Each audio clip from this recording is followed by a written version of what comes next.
Thanks to supporters and channel member Kevin McKenna. Well, whatever happens in this video, we have already secured the highest league finish in the history of Burton Albion. We've already won the Carabao Cup. We've already qualified for the Conference League.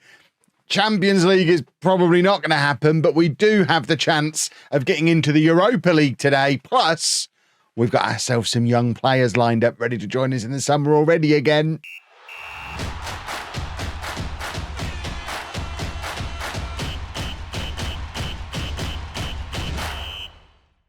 Hello and welcome to Club 2, part 34 of Non-League to Legend. I'm Kevin. Coming up on today's episode, we have our final two games of the season. We're at home against Wolves and away against Liverpool. Since you were last with me, we kind of blew Champions League qualification in the last episode against Brighton and Bournemouth. We did switch back to the 4-2-3-1 off the back of that after, 2 months away from it, and immediately scored 6 goals past Leeds.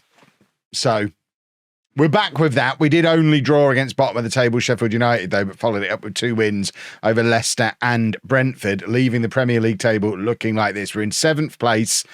We are 1 point behind Everton in 6th with a game in hand, which would be Europa League qualification if we go above them. We're 6 points behind Manchester United with a game in hand. If we were to win both of our games and they lose on the last day when they're away against Everton, and we get the necessary goal swings as part of doing it, we could still finish 5th, which is probably Champions League qualification. In fact, we could even still finish as high as 4th. And we play Liverpool on the last... Oh, my word. We play Liverpool on the last day. Oh, we could still get in the Champions League. We'll get back to that in a minute. First, I mentioned we've got some players joining us in the summer, and these are they. We already know about Kabasi joining us permanently, but we've also got Erkal Geezer. It's about time we had a geezer around here. So we've got a 6'4" geezer turning up to play centre-back for us.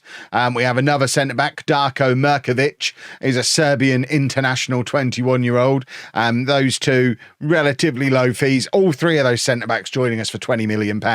Does probably mean the end of Lewis Jackson, but there is interest in him from Leipzig, so we could end up selling him for more than these 3 have cost to bring in. And I think with those 3 coming in, it'll cushion the blow of losing Suarez, who we're almost certainly not going to be able to afford to buy permanently. We also have a couple of midfielders coming in. Faber Yuba is a 20-year-old Colombian international defensive midfielder and central midfielder. And we've also got David Teixeira, who is a Portuguese right winger, who we've already agreed to loan him back to Casapia for another year. He didn't get a work permit to join us, so he's going to be going back and playing for them again next season, but is now on our books. And then lastly, and probably most excitingly, Jeremias Vazquez is a 20-year-old Argentinian under-20 international striker. He is a quick Argentinian striker. You know me, boys and girls, you know I love a quick Argentinian striker who's already played 100 games in Argentina, 100 plus games, hasn't got the greatest of goal returns or the best career average rating.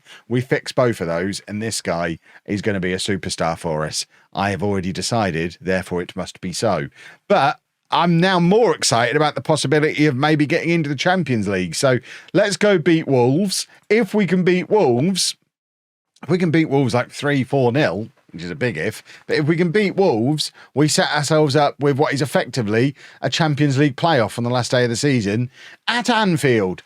There have been easier games probably, so it's still pretty unlikely, but a win here keeps us in with a chance. So it's Hansen in goal, a back four of Sousa, Suarez, Kabasi and Debay, Homo and Oscar in midfield. Amo Amayor, who's now recovered from injury, joins Devine and O'Donoghue behind Leeburn up front. Leeburn is still scoring goals for fun, by the way. 25 league goals now this season. He's almost certainly going to be the first player in the entire save, other than Erling Haaland, to finish as Premier League top scorer. I don't think many people would have had money on Miles Leeburn being one of only 2 men to have the Premier League Golden Boot in the first, 8 years of this save. There you go. I'm shaking hands. I almost missed his hand, having a little handshake with the Wolves manager. We've just got to win.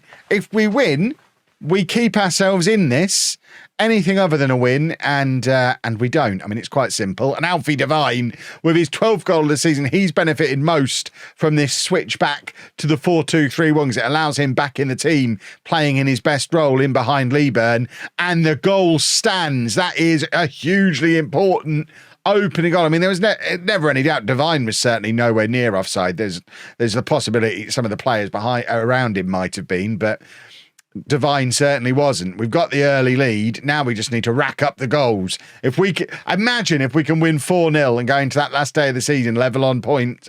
Not level on. No, would we be level on? I don't know how it works. We'd be level on goals. I think we're still in with a chance. And Leeburn has got his 26th league goal of the season to put us 2-0 up inside the first 10 minutes. I'm hoping this is the last ever game at the Pirelli.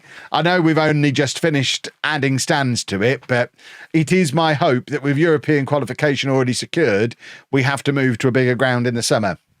Go and ground share somewhere, head back to Nottingham for a few years while they build something big for us here. I don't care where we go. I mean, Derby would make more sense than Nottingham, you would think, but I guess they don't want us to ground share with a team that, or they don't want us to ground share, full stop.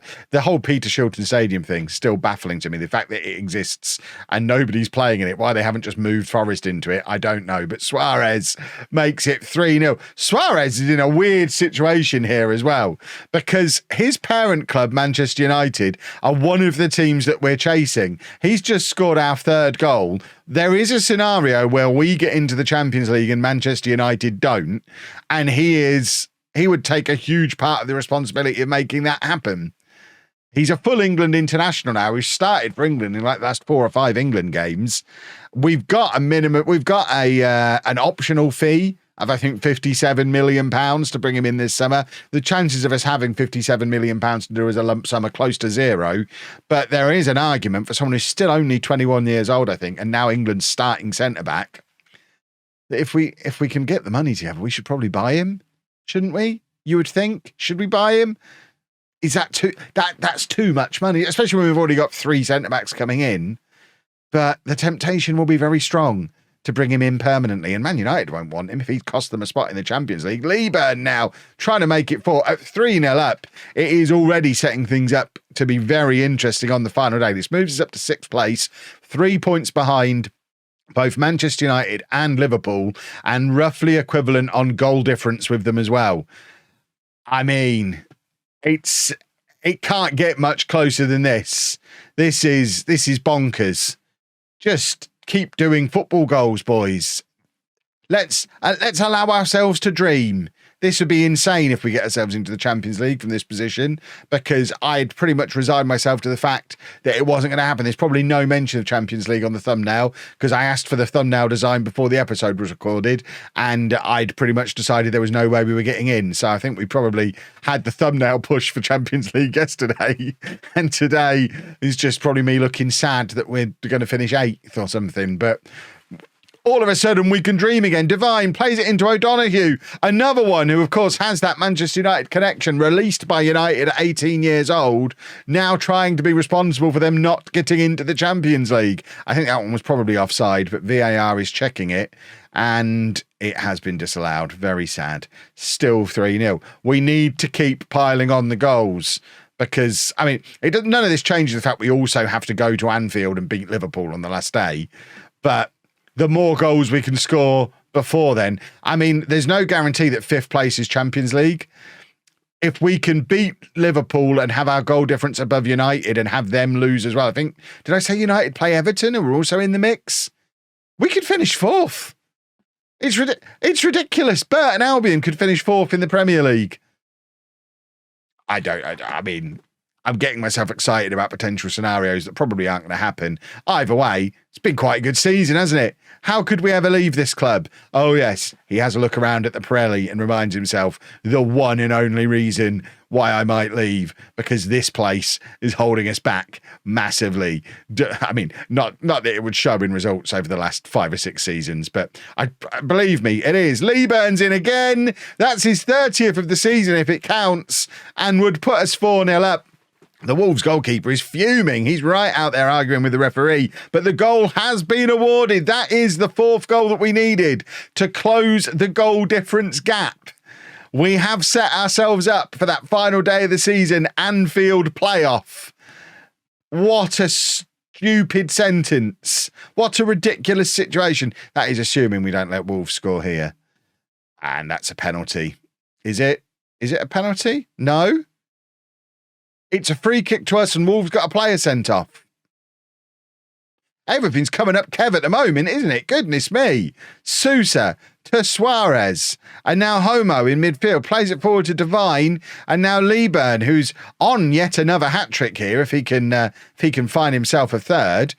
Devine forcing the save. And now we've got a corner. And there are few better opportunities for a Miles Liburn goal than from an in-swinging corner from this right or left-hand side. Learn which way's right, which way's left, Kev. It's not hard. Right, Amayor trying to get past his man, but can't. And it ends up getting cleared, but only as far as Suarez, he seems to be playing in midfield at the moment. He's constantly forward. Suarez, again, that's a centre-back who's just done incredible work there to get that cross in. And now we're trying to get the ball back down on the ground and reassert some control on the match. Amayor trying to skin his fullback, but doesn't make it past him. And now Wolves going to try and build from the back as well. This is a weirdly long highlight. These weird long highlights do usually end in a goal. Maybe it's going to be a goal for us. Debye, who has forced his way into the team in this second half of the season, intercepts, crosses to Liburn, who can't get proper hold of it, and Oscar shoots from range. And that makes that highlight all the weirder because it's ended with nothing really happening in it. I choose not to question it. Right, Devine is going to come off for Stanis. O'Donoghue's going to come off for Angelo. We're going to take off Homo, bring on Alonso. Just try and keep everyone nice and fresh for that Anfield playoff on the last day. Corner comes in looking for Liburn again. I think that's a penalty kick. And with Liburn on a hat-trick, it should certainly be him taking it if it is given. So this is the opportunity for Liburn to really cement his golden boot for the season. What a year Miles Liburn has had for the hat-trick. It's saved. Well, that took the shine off it a little bit. It's going to be an in-swinger from this right-hand side now. Sousa to hit the in-swinging corner to the far post where Kubasi is lurking, but he can't keep his header down, and it stays at 4-0. Oh, the stress of all this. I don't recommend being a football manager, boys and girls. It's quite high pressure. Right, we're going to take off Oscar. Zaruki, who of course has already agreed to leave the club, is going to come on in midfield. Debye is going to come off for Daniels. And we are just hopefully going to see this out. 4-0 is the result we came in looking for. And sometimes it does feel like the game is just decided things are going to go your way when you come in knowing you need one specific result and then you get that specific result. It does encourage dreaming going into the final day. If we can get a result against Liverpool, we will almost certainly be in the Champions League. Well, we're probably going to lose 3-0 now, aren't we? But we've done all we can to set ourselves up for something genuinely spectacular. I can't even imagine how Burton Albion will get on in the Champions League, but I do want to find out. Angelo now lays it off to Rodrigo, and that is 4-0, boys and girls. Job done, or at least part one of job done. Now we just need to go to Liverpool and do something absurd. Easy peasy. And we are going to have to try and do it without Alfie Devine, who picked up an injury in that last game. So Stanis is going to come in for him. That's the only change. Before we get into the Liverpool game, do just want to show you, we've had players called up for the World Cup with Burton Albion. We've got 6 players going to the World Cup, 2 of them in the England squad. Damien O'Donoghue never actually played for England, but did come through the same Manchester United team as Suarez. What a good youth system that was from Manchester United that year. And we've nicked 2 of them off of them. Good youth team. Bad management, you would say there. Kubasi going with Spain, Quintana with Uruguay, Adala going with Tunisia, despite not breaking into our team yet. But I presume it's a bit easier to get into Tunisia's squad than England's or Spain's. And Zaruki going with Algeria, although by the time he goes, he won't actually be a Burton player any longer. So that's exciting, but it's not as exciting as Burton Albion in the Champions League. So let's go make that happen now. We've got to do it, like I say, with Stannis. So it's not ideal, but it's a one-off game. It's a cup final. We've already won one cup final this year against the team that look like they're going to win the Premier League. So we've got cup final wins against big teams in us. Can we pull off another one and get ourselves into the Champions League? Remember, we're already guaranteed Conference League as a minimum because of winning the Carabao Cup. We're almost certainly going to finish high enough to upgrade that to Europa League unless something goes spectacularly wrong. I think 6th and 7th are both Europa League, as long as 5th gets Champions League. So it's quite likely that we're going to get Europa League. But if results go our way, one of which being us winning here against Liverpool, if we can beat Liverpool, there is a very good chance that we will be playing in the Champions League next year. So all to play for today. We're already losing. Ref, you going to help me out at all here? No? Sesko is the second top scorer in the league. He's almost as good as Miles Lieburn, and he has opened the scoring there for Liverpool. And, I mean, it'll be a bit sad if we just get comfortably beaten after setting ourselves up the way we have, allowing ourselves to dream. If we just get comfortably beaten, I am going to be a little bit upset about it. But we're going to go attacking. Why not? We're going for it. Everton leapfrogging above us at the moment. Stannis is injured. Everton going above us would suggest that they're beating Manchester United, which really does crack that door open even wider. Because if everything stands, if that game stays as it is and we beat Liverpool, we'll finish 4th. It's a big if, because we're losing at the moment. But there is the opportunity to guarantee Champions League football, not even worry about the 5th place shenanigans. We could guarantee it. It ain't going to happen, though, because Liverpool are better than us.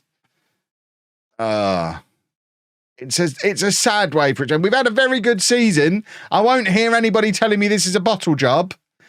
We've never been in the top 4 all season. You can't bottle something you never had, and you can't bottle the Champions League if you're Burton. It's not possible. But to get so close and have the door slammed shut by one of the original gatekeepers is a little bit demoralising. But you never know. We might be able to turn it around in this second half. Come on, boys. Do a football. That was my team talk. Forget the in-game one. They just want to hear the words out of my mouth. Come on, somebody make yourself a hero. Poor old Lieburn. I would suggest if we went back and actually studied the numbers, I think Lieburn stat pads an awful lot against the teams that aren't very good. I think against the top 5, I suspect Lieburn doesn't have a great goal return. Shut my mouth then, why don't you? I mean, is that a life? I mean, it's a lifeline for sure. Can we build on it? I have no idea. But Lieburn, with his 31st of the season, and this is what I love so much about this guy, he's not just a big, tall, headed goal merchant. He scores all kinds of goals. He's a very, very good centre forward. Can we? I mean, dare we? Can we? I haven't even got full sentences anymore. Just go grab an equaliser, make it really, really interesting going into these final 20 minutes, half an hour. So, I mean, we've got nothing to lose. We're Burton. It doesn't matter really to us. It really matters to Liverpool. So, please, universe, football manager gods, whoever I need to ask, make something happen for me. Right, O'Donoghue is going to come off. I'm actually going to bring on Solari, and we're going to go back to the 4-2-4 that we were using while when we had that 5-game winning run. We'll stick Adala out on the right, and Lieburn and Solari can go up top. We're going to match up the same shape that Liverpool are using and just cross everything, cross fingers, cross everything. Daniel's going to come on at right back. And we're obviously going to be attacking, and we're going to be demanding more, and we're just going to be hoping that somebody wants to step up and become a hero. I'm looking at you, Solari. There's a new fancy South American striker coming in the summer. You might want to make sure that he doesn't take your spot. Right, Amo Ameyor has had a terrible game, and I know some of you give him a little bit of stick. I would like to point out Amo Ameyor, has had a very good season. 19 goal contributions from 28 starts on a 7.17 average. Leave the boy alone, but he hasn't played very well today. We're going to go very attacking. Can Hansen make himself a hero? I mean, it's tense around here. Everton are still beating Manchester United, which, I mean, it's kind of irrelevant. Assuming the top 5 all go in, it's kind of irrelevant what happens in the Man United game. It doesn't really matter because a win here puts us 4th or 5th. Anything but a win leaves us 6th or 7th. Liban, I mean, that's poor from him. He's been up there trying to do that flick on, has just missed entirely, and oh dear. Ref, can we disallow that one just to keep it interesting? I think that's the goal that gets Liverpool into the Champions League. It doesn't look like we're getting it. No, it's not getting disallowed. We gave it a blooming good go, boys and girls. Now we'd quite like Manchester United to score 2 goals against Everton and let us back up to 6th. Because I think 7th might get us Europa League, might just leave us in the Conference League. I mean, to be fair, Conference League, I don't want to say we'll probably win, but as the Premier League representatives in the Conference League, you'd kind of be backing us to win the thing. So it might not be the end of the world if we end up in the Conference League. It's a little bit of a shame to miss out on the Champions League in that manner, but it was too soon for us. Chelsea will not be taking a Europa League spot this season because they've qualified for the Champions League. So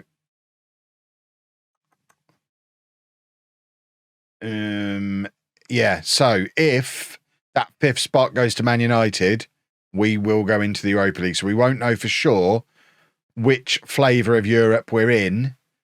But considering most seasons, that 5th spot goes to the Premier League. In fact, every season since it's been a thing, that 5th spot has gone to the Premier League. There was 6 went in that year. I suspect we're in the Europa League. We'll find out for sure tomorrow. We haven't even got our budgets yet. Can we have budgets? We need to find out what we're going to be doing in the transfer window. We always like a budget. Maybe we're not getting budgets. Maybe we've got to find out what flavour of Europe we're in before we get a budget. Oh, there's our budget. So there's your confirmation. That's our highest ever league finish. We're not going to worry too much about this stuff for now. What we are going to do is congratulate Miles Liban for winning the Golden Boot. That is bonkers. I think to progress as a club, we probably need to look to move on from him. But he's making it hard with a season like that. He really is. He'll certainly be a handy option to have on the bench. He's made it into the Premier League Team of the Year. This is the guy I've been keeping an eye on as a potential new boy to come in. Did Southampton get promoted? See if Southampton have not been promoted. See if Southampton are stuck down in the Championship again next year. I think we could maybe lure him away if we get the right amount of money. The question is, how much money have we got? I'd love 60 million so we could go and get Suarez. I'd love 30 million so we can go and get Egan. I'm very, very aware we are still stuck in the Pirelli, so we'll probably get about 5 million. And you'll find out how much we're going to get on the transfer special tomorrow.